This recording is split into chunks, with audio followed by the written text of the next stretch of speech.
Episode 3, Asset Classes and Financial Markets. Welcome back to Money Matters. I'm your host, and this is Episode 3, covering Chapter 3 of the International Certificate in Wealth and Investment Management, Asset Classes and Financial Markets. This is the biggest chapter yet, and one of the most important in the whole qualification.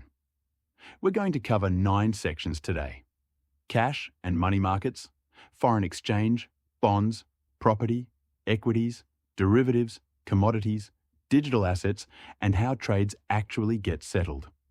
This chapter accounts for approximately 14 out of 100 exam questions, the single largest allocation, so pay close attention.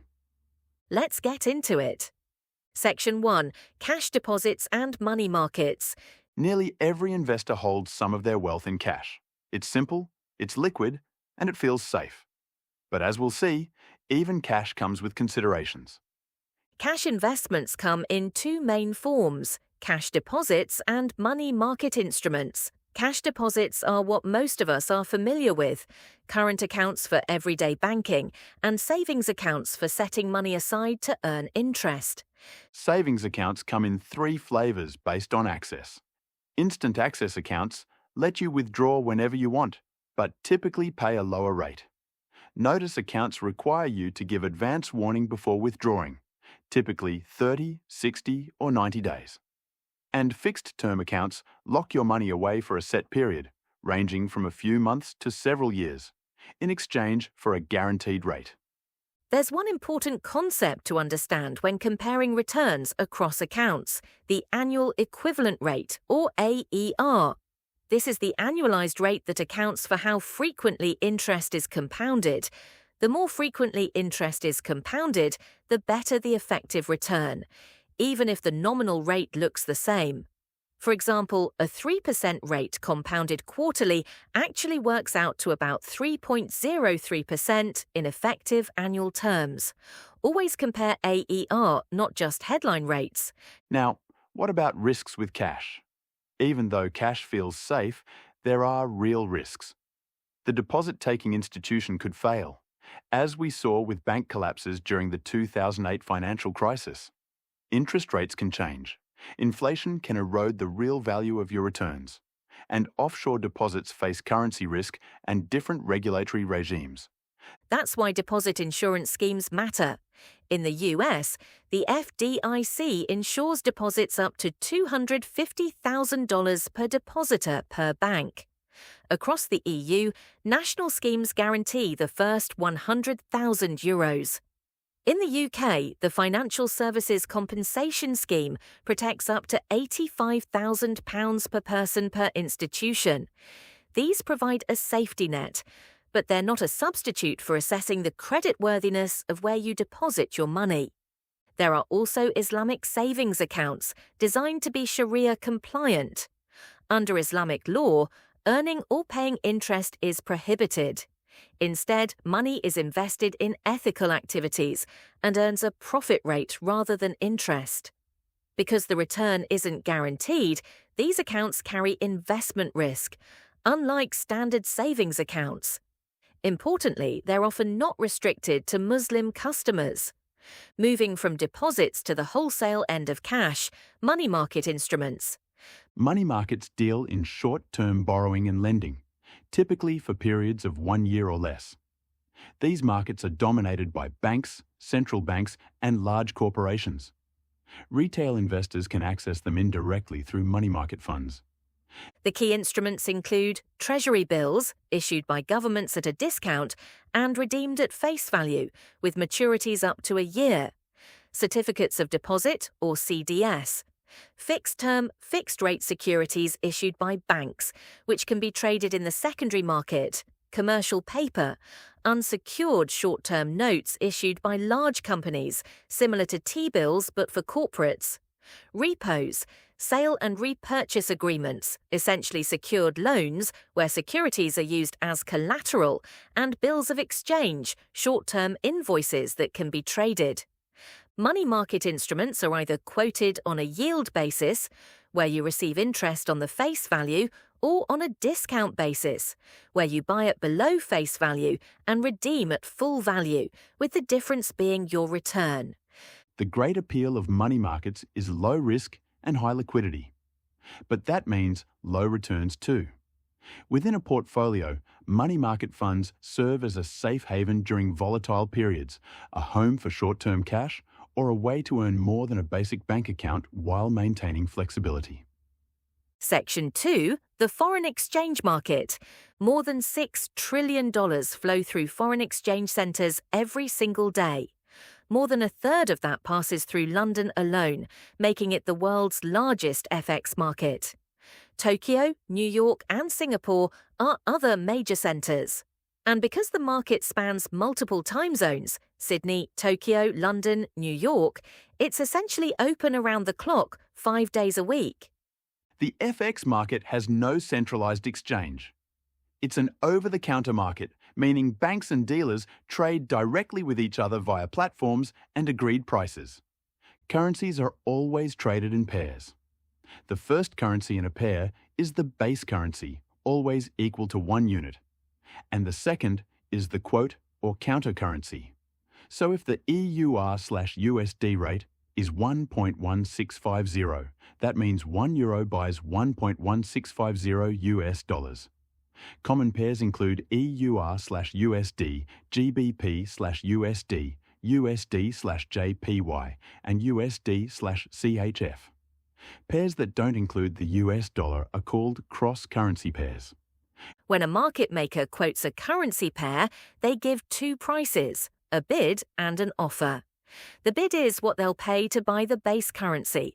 The offer is what they'll sell it for. The difference is the spread, and that's how they make their profit. Spot transactions settle 2 business days after the trade date, known as T+2. Forward transactions agree a rate today for settlement at a future date. Forward exchange rates are calculated using something called interest rate parity. The logic is elegant. If you can earn more interest in one country than another, the forward exchange rate should adjust to make investors indifferent between holding deposits in either currency. The formula links the spot rate, the interest rates of both currencies, and the time period involved. For example, if the GBP/USD spot rate is 1.25 and US interest rates are higher than UK rates, the dollar will be at a premium in the forward market, meaning £1 buys more dollars in the forward rate than the spot rate. The forward points, the difference between spot and forward, are either added or subtracted depending on whether the currency is at a premium or discount. Section 3, bonds. This is a big one. A bond is, at its most basic, a loan. When governments and companies need to raise capital, one option is to go to a bank. Another is to issue a bond, borrowing directly from investors in the financial markets. The investor who buys a bond is the lender. The issuer, whether a government, a company, or a supranational organisation like the World Bank, is the borrower. The issuer promises to pay a fixed rate of interest, known as the coupon, at regular intervals, and to repay the full face value of the bond at a specified maturity date. Let's walk through the key features. The nominal value, also called par or face value, is the amount the investor is lending. This is the amount on which interest is calculated and the amount repaid at maturity. Don't confuse it with the price you pay in the market, which can be different. The coupon is the stated interest rate, expressed as a percentage of the nominal value. Most bonds have a fixed coupon, paid annually, semi-annually, or quarterly depending on the type. Some bonds have index-linked coupons that adjust with inflation. Floating rate notes have variable coupons tied to a benchmark interest rate. Zero coupon bonds, ZCBS, pay no coupon at all. Instead, they're issued at a deep discount to face value and redeemed at par, with the entire return coming as a capital gain. The redemption date, or maturity date, is when the issuer repays the principal. Some bonds are callable, meaning the issuer can redeem them early if interest rates fall, allowing them to refinance more cheaply. Others are puttable, meaning the investor can demand early repayment. And some bonds are irredeemable or perpetual. They have no fixed maturity date and simply pay interest indefinitely. Convertible bonds carry an option to convert into shares of the issuing company on pre-agreed terms. This can be attractive to investors who want the safety of fixed income, but also the potential upside from equity. Let's talk about yields, because yields are how you actually measure and compare the return from bonds. The first and simplest measure is the flat yield, also called the running yield or interest yield. This divides the annual coupon by the current market price of the bond. For example, if a bond has a 5% coupon and is trading at £78 per 100 nominal, the flat yield is 5 divided by 78, which equals about 6.4%. When a bond trades below its face value, the flat yield is higher than the coupon rate. But the flat yield ignores something important: the capital gain or loss you'll make if you hold the bond to maturity. That's where the gross redemption yield comes in, also known as the yield to maturity. The GRY combines the flat yield with an annualized estimate of any capital gain or loss to redemption, giving a more complete picture of the true return. In our example, if a 2% Treasury bond maturing in 17 years is priced at $78.12, the flat yield is 2.56%. But the bond will be redeemed at $100. So there's a capital gain of $21.88 to factor in. Spreading that gain over 17 years and adding it to the flat yield gives a GRY of approximately 4.21%. That's the true return picture. Now, a critical relationship to understand. There is an inverse relationship between interest rates and bond prices. When interest rates rise, bond prices fall. When interest rates fall, bond prices rise. Why? Because if a bond pays a fixed coupon and market rates go up, that coupon looks less attractive, so the price of the bond must fall to make it competitive again, and vice versa. The sensitivity of a bond's price to interest rate changes is called duration. Longer-dated bonds are more sensitive than short-dated bonds. Lower coupon bonds are more sensitive than higher coupon bonds.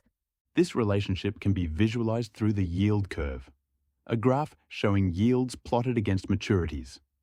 In normal conditions, the yield curve slopes upward. Longer maturities offer higher yields because investors demand compensation for locking up money for longer. A flat yield curve suggests little expected change in economic conditions. An inverted yield curve, where short-term rates exceed long-term rates, is historically a reliable predictor of recession. Finally, on bonds, credit risk. Not all issuers are equally likely to repay. Credit rating agencies, Moody's, Standard & Poor's, and Fitch, assess and grade the creditworthiness of bond issuers. The ratings range from AAA, the highest quality, down through investment grade to non-investment grade, also called high yield or junk bonds. Investment grade bonds, those rated BBB or higher by S&P and Fitch, offer lower yields but greater certainty of repayment. Junk bonds offer higher yields but carry meaningfully greater default risk. Section 4. Property. Property has become a mainstream asset class for good reason. Over the long term, it offers real returns linked to inflation, a reliable income stream from rents, and diversification benefits because property values don't always move in line with stocks and bonds. But property is unique in ways that make it fundamentally different from other asset classes. Every property is unique. There's no centralized marketplace with continuous pricing. Valuation is subjective. Transaction costs are high. It's illiquid. You can't sell a building at the push of a button. And you can't easily diversify unless you have significant capital, because you can only buy in discrete, expensive units. There are two broad sectors: residential and commercial. Residential includes second homes, holiday lets, and buy-to-let. Commercial, which includes office space, retail units, and industrial property, tends to have longer leases, often over 10 years, with tenants responsible for repairs. Commercial property's return is more heavily driven by rental income than capital appreciation, which makes it attractive to income-seeking institutional investors like pension funds. Direct property investment offers real returns, but is best suited to large institutional investors or the very wealthy because of the capital required to build a diversified portfolio. For smaller investors, indirect exposure through property funds or real estate investment trusts, REITs, is more practical. REITs are companies that own and operate income-producing real estate. What makes them special is their tax treatment. REITs are typically not liable to corporate tax on property income and gains, as long as they distribute at least 90% of profits to shareholders as dividends. This avoids double taxation. REITs are listed on stock exchanges, making them liquid and tradable, like ordinary shares. They give investors access to professional property management and geographic or sector diversification that would otherwise be out of reach. Property funds range from low-risk core funds, which benchmark against established property indices, to higher-risk opportunistic funds, which seek out distressed properties and development opportunities. Liquidity is a key consideration. Open-ended property funds can face significant challenges in times of stress, as the underlying properties can't be sold quickly. This was seen vividly during the 2008 financial crisis and again during COVID-19, when property funds suspended redemptions because they couldn't sell assets fast enough to meet investor withdrawals. Section 5.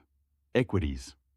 Equities, shares, have historically delivered superior returns compared to other asset classes over the long term.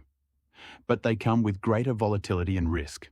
When you buy a share, you're buying a piece of a company. If the company does well, you benefit. If it does badly, you suffer. Shareholders sit at the bottom of the capital structure. In liquidation, they're paid last, after all creditors.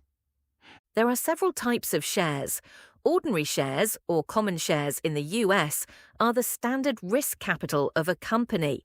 They carry voting rights and entitle holders to dividends, but there's no guarantee of either. The value of an ordinary share reflects the market's assessment of the company's future earnings. Preference shares are a hybrid between debt and equity. They typically pay a fixed dividend, which must be paid before any dividend to ordinary shareholders. But holders generally don't get voting rights. In liquidation, preference shareholders rank ahead of ordinary shareholders. Cumulative preference shares accumulate any unpaid dividends, which must be settled before ordinary shareholders receive anything. Depository receipts, ADRs in the US and GDRs mainly in London, allow investors to hold shares in foreign companies without the complexities of investing directly in overseas markets. The depository bank holds the underlying shares and issues the receipts, handling dividends and corporate governance on behalf of holders. Warrants give holders the right to buy or sell shares at a preset price on or before a specific date. They're longer dated than options, up to 15 years, and when exercised, they result in new shares being issued by the company, causing dilution. Covered warrants, by contrast, are issued by investment banks rather than the companies themselves. Shareholders receive three main benefits: dividends, subscription rights, and voting rights. Dividends are a company's way of sharing its profits with shareholders. They're paid from distributable reserves, accumulated post-tax profits. Many companies aim to grow dividends steadily over time, as a dividend cut sends a strong negative signal to the market. The dividend yield, the annual dividend divided by the share price, allows investors to compare the income return on shares with other assets. Preemption rights give existing shareholders first refusal on any new shares a company issues, protecting them from dilution. If a company wants to issue shares to a third party without offering them to existing shareholders first, it typically needs shareholder approval. Voting rights allow shareholders to vote on key matters at company meetings, including the appointment of directors and approval of dividends. Most systems operate on one share, one vote, though some companies have dual-class share structures that give founders or insiders more control. Now let's look at how shares are actually traded, equity markets. Stock exchanges serve two purposes. The primary market is where companies raise new capital by issuing shares for the first time, an IPO, or issuing additional shares. The secondary market is where investors buy and sell shares that have already been issued. The secondary market is essential. Without it, very few people would invest in the primary market because there'd be no way to exit. Trading in secondary markets happens through two main systems. In an order-driven market, buyers and sellers are matched directly through an electronic order book. Investors place buy or sell orders at specific prices, and the system matches them in order of price and time. Most major stock exchanges, including the London Stock Exchange's SETS system, operate this way. There are no market makers required. Buyers and sellers find each other. In a quote-driven market, market makers continuously quote bid and offer prices for securities, committing to buy or sell at those prices regardless of market conditions. Investors go through a broker who shops around for the best price from competing market makers. Nasdaq is the most famous example. Quote-driven markets provide guaranteed liquidity. A buyer or seller can always transact, though market makers widen their spreads in volatile conditions to protect themselves. Firms can act as agent, purely arranging trades for clients in return for commission, or as principal, trading against their own book to fill client orders. Some firms do both, acting as broker-dealers with dual capacity. Not all trading happens on exchange. Over-the-counter, or OTC, trading takes place directly between counterparties outside formal exchanges. Bonds, in particular, are predominantly over-the-counter traded, as the market can operate more effectively through direct negotiation given the variety of bonds and typically lower liquidity compared to equities. Section 6. Derivatives. A derivative is a financial instrument whose value is derived from an underlying asset. That underlying asset could be a share, a bond, a stock index, an interest rate, a currency, or a commodity. The two most common types of derivative are futures and options. Derivatives are used for three main purposes: hedging, reducing the risk of adverse price movements; speculation, taking a view on future price movements using leverage; and arbitrage, exploiting price differences between markets to make a risk-free profit. Let's start with futures. A futures contract is a legally binding agreement to buy or sell a specific quantity of an asset at a specific price on a specific future date.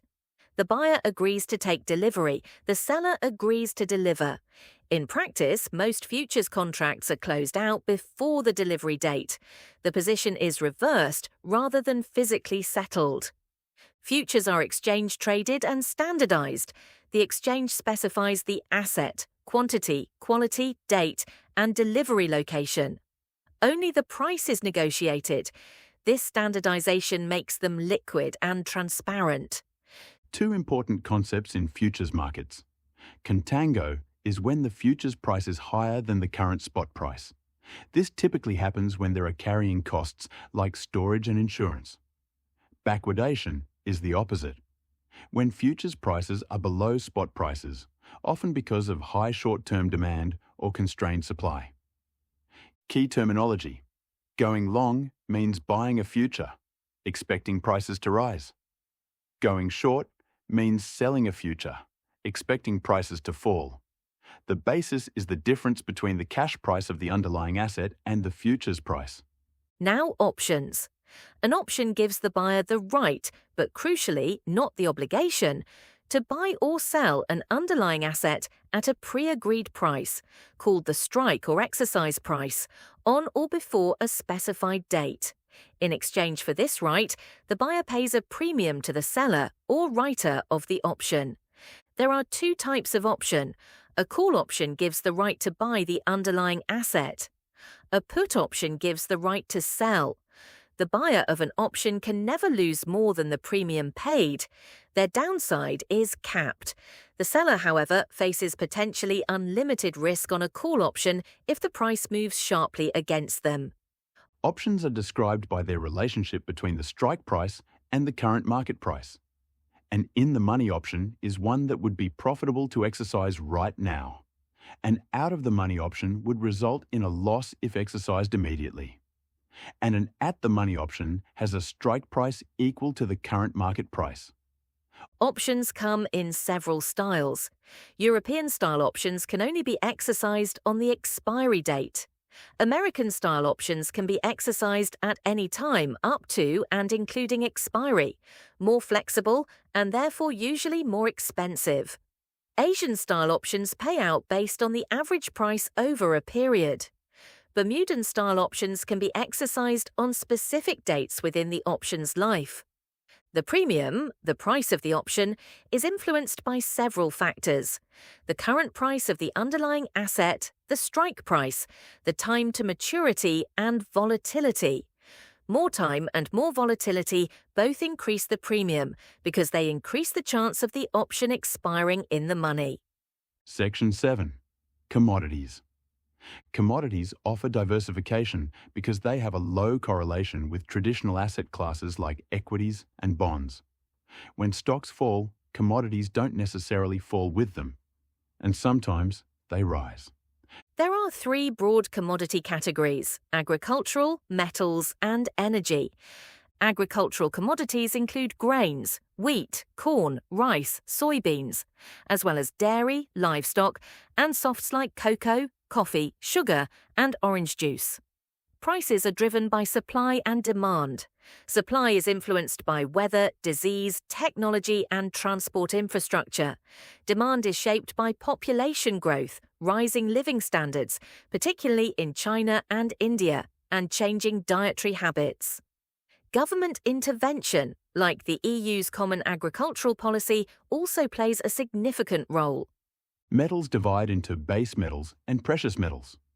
Base metals include copper, aluminium, zinc, nickel, lead, tin, and lithium, all essential for manufacturing, construction, electronics, and, increasingly, the green energy transition. Precious metals include gold and silver. Gold has long been regarded as a safe haven. Investors flock to it in times of crisis, geopolitical tension, or currency instability. Its price tends to rise when confidence in financial systems falls. Energy markets cover oil, natural gas, and coal, plus newer alternatives like biofuels. Oil is the most important commodity in the world by trading volume. Prices are heavily influenced by OPEC production decisions, geopolitical events, like Russia's invasion of Ukraine in 2022, which sent gas prices surging, and global economic growth forecasts, since more economic activity means more energy consumption. Oil refining gives rise to a concept called the crack spread, the margin a refiner earns between the cost of crude oil and the price of refined products like gasoline and heating oil. When crude oil prices rise faster than product prices, crack spreads narrow and refiners are squeezed.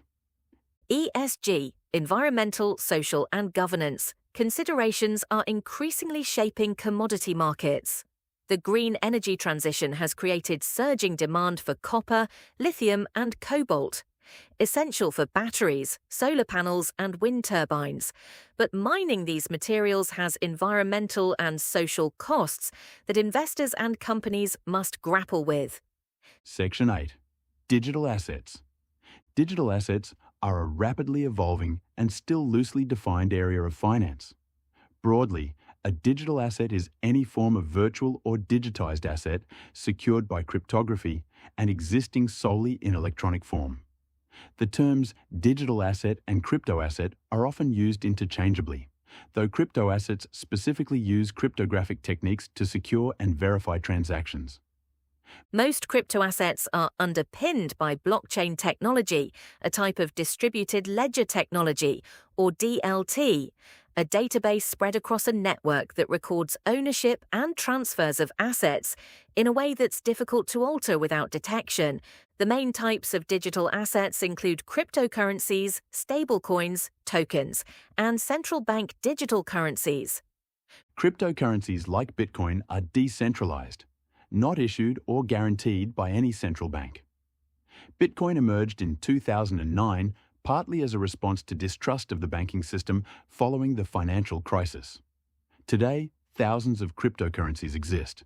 They've been highly volatile, which has limited their everyday use as a means of payment. But many investors hold them as speculative assets. Stablecoins were created to address this volatility. Their value is typically pegged to underlying assets, often dollar-denominated treasury securities or commercial paper, to limit price fluctuations. However, the collapse of Terra USD in 2022 showed that stability is not guaranteed. Advisors conducting due diligence on stablecoins must scrutinize what backs the coin and how liquid those reserves are. Tokens come in two main varieties: security tokens, which resemble traditional financial instruments, and utility tokens, which grant access to a product or service. Central bank digital currencies, CBDCs, are digital currencies issued by central banks, potentially offering lower transaction costs and faster settlement. Unlike cryptocurrencies, CBDCs are centralized and regulated. The risks of digital assets are significant: extreme price volatility, regulatory uncertainty and change, cybersecurity threats including hacking of digital wallets, the risk of losing private keys, and the possibility of a currency being delisted or discontinued. Regulation of crypto assets remains fragmented globally. Different jurisdictions take different approaches, and consensus is still emerging. Section 9. Operations. How the plumbing of financial markets works. Once a trade is agreed, a whole series of processes kick in behind the scenes to make sure the right assets and the right cash end up in the right hands. This is called settlement, and it's more complex than it might seem. Shares can be issued in registered or bearer form. Registered shares record the investor's name in the company's share register. Bearer shares, less common and increasingly discouraged by regulators because of money laundering concerns, are owned by whoever physically holds the certificate. In modern markets, almost all shares are dematerialized. There are no physical certificates. Ownership is tracked electronically through book entry systems maintained by Central Securities Depositories, or CSDS. Settlement is the exchange of securities for cash. The universally accepted standard in developed markets is delivery versus payment, DVP, meaning the transfer of shares and the transfer of cash happen simultaneously. Neither party is exposed to the risk of delivering their side of the trade without receiving the other. Settlement timing is expressed as T plus a number, where T is the trade date. Most equity markets have settled on T plus 2 business days after the trade, though the US moved to T plus 1 for equities in May 2024. Shorter settlement cycles reduce counterparty risk but require higher levels of automation and infrastructure. Before settlement, there is clearing, the process of confirming and legally formalizing the trade obligations. Many trades are cleared through a central counterparty, or CCP. A CCP interposes itself between buyer and seller, becoming the buyer to every seller and the seller to every buyer. This is called novation. It means the two original counterparties never face each other's credit risk directly. They only face the CCP's credit risk, which is typically much lower and actively managed. Regulators strongly encourage CCP clearing because it makes systemic risks more visible and easier to manage. Finally, let's briefly touch on corporate actions, events that public companies take that affect their securities. There are three broad types. Mandatory corporate actions, like dividend payments, happen automatically without any choice required from shareholders. Mandatory corporate actions with options, like rights issues, have a default outcome but give shareholders a choice. and voluntary corporate actions, like takeover bids, require shareholders to make a decision. Some of the most common corporate actions include bonus issues, issuing free extra shares to existing holders, reducing the share price proportionally, rights issues, offering existing shareholders the right to buy new shares at a discount to the market price, consolidations or reverse splits, reducing the number of shares by combining them, increasing the price per share. Stock splits, the opposite, increasing shares outstanding and reducing the price. And open offers, similar to rights issues, but the entitlement lapses if not taken up. Unlike rights issues, where the entitlement can be sold. Let's do our recap of this enormous chapter. Chapter 3 of the International Certificate in Wealth and Investment Management covers the full landscape of investable asset classes. Cash and money markets provide safety, liquidity, and modest returns. Understanding AER, deposit protection schemes, and the mechanics of money market instruments is essential. Foreign exchange is a massive, decentralized, 24-hour global market. Currencies trade in pairs with bid and offer prices. Spot trades settle T+2. Forward rates are calculated using interest rate parity, ensuring that exchange rate expectations and interest rate differentials are in equilibrium. Bonds are loans to governments and companies. Key features include nominal value, coupon, maturity date, and security arrangements. Flat yield and gross redemption yield are the primary measures of return. Bond prices move inversely to interest rates. Credit ratings from Moody's, S&P, and Fitch help assess default risk. Yield curves reflect market expectations for economic conditions. Property offers long-term real returns and diversification, but is illiquid, expensive, and requires careful due diligence. REITs offer a liquid, accessible alternative to direct property ownership. Equities offer the highest long-term returns, but the greatest volatility. Different share types, ordinary, preference, depository receipts, warrants, have different risk and reward profiles. Order-driven and quote-driven markets have distinct mechanisms for price discovery and liquidity. On-exchange and OTC trading serve different needs. Derivatives, futures, and options are powerful tools for hedging, speculation, and arbitrage. Futures are binding obligations. Options give the right but not the obligation to transact. Understanding the terminology, long, short, call, put, in the money, out of the money, premium, is essential. Commodities, agricultural, metals, and energy are driven by supply and demand dynamics, influenced by weather, geopolitics, ESG concerns, and macroeconomics. Digital assets are a fast-evolving area, characterized by high risk, regulatory uncertainty, and transformative potential. Key types include cryptocurrencies, stablecoins, tokens, and CBDCs. And finally, operations, the back-office machinery of settlement, clearing, and corporate actions, keep the entire financial system functioning. DVP ensures safe and simultaneous exchange of assets and cash. CCPs manage systemic risk, and corporate actions keep shareholders informed and engaged with the companies they own. That's a wrap on episode 3 of Money Matters, the longest and most content-rich episode yet. Chapter 3 is the foundation of investment knowledge, covering almost every asset class you'll encounter in wealth management. Next time, we move to Chapter 4, Collective Investments, where we'll explore mutual funds, unit trusts, investment trusts, hedge funds, and the wide world of pooled investment vehicles. Until then, thank you for listening, keep building your knowledge, and I'll see you next time.